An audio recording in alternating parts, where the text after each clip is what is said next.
Bonjour à tous, nous allons parler formation et débouchés professionnels dans cette émission coproduite avec les lycées du bassin annécien de l'enseignement catholique. J'ai le plaisir de recevoir sur ce plateau les 5 chefs d'établissement des lycées du bassin annécien. Pour commencer, le lycée Saint-Michel avec Bruno Lecoing et le lycée ECA d'Anne-Sylvieux avec Denis Schipschak. Tout simplement, qu'est-ce que vous avez à dire aux jeunes et aux parents en ce moment qui sont en train de se poser la question de la rentrée prochaine? Alors, on est sur des périodes de réflexion sur l'orientation, fin de troisième, pour certains en fin de seconde, évidemment aussi en fin de terminale. Et l'important aujourd'hui, c'est de se poser les bonnes questions, c'est de dire, est-ce qu'on veut faire des études courtes, est-ce qu'on veut faire des études longues, est-ce qu'on est bien sur une réflexion du choix d'un enfant ou d'un jeune et pas uniquement le souhait pour les parents de faire peut-être des études qu'ils n'auraient pas faites eux-mêmes. Vos différents lycées, Monsieur Schipschak, il y a des formations générales, technologiques, professionnelles. Comment définir, aider les enfants et les parents à faire leur choix? Alors, chaque établissement accueille le jeune sur la base d'un projet d'établissement. Donc ce projet met en exergue un petit peu la confiance, le respect et les valeurs chrétiennes, ce qui nous permet d'accueillir un jeune et de lui redonner confiance à son avenir. On va regarder tout de suite 2 reportages consacrés notamment à votre lycée, le lycée ECA à Anne-Sylvieux, et puis le lycée agricole de Poisy, pour comprendre un petit peu les offres que vous proposez aux jeunes. Alors l'établissement est un établissement catholique sous tutelle diocésaine.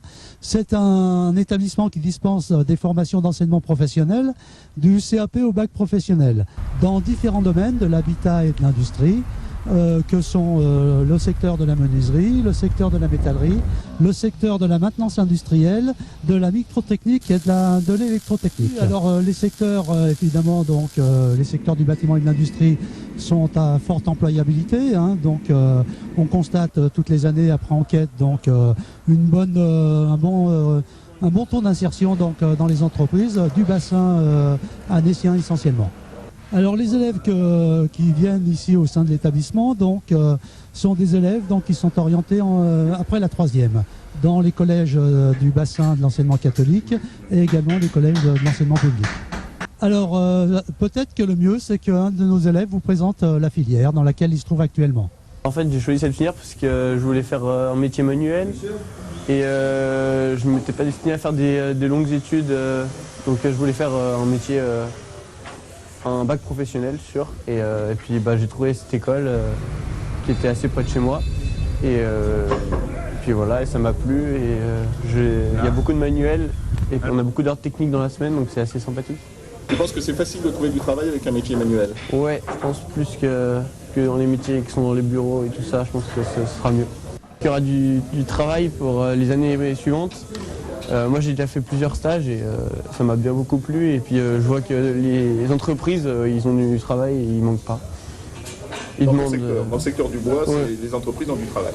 Ils cherchent encore des employés et voilà. Monsieur Siret du lycée agricole de Poisy nous a rejoint sur ce plateau. Alors Monsieur Schipschak, on vient de le voir là dans le reportage, la question a été posée aux jeunes étudiants. On trouve du travail dans les enseignements après un enseignement professionnel?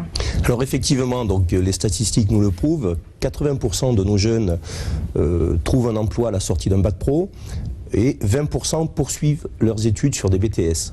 Donc on se rend compte que ces filières de l'industrie et du bâtiment tertiaire ont des débouchés et contrairement à ce que peuvent penser souvent les familles, c'est pas des métiers où il y aura du chômage.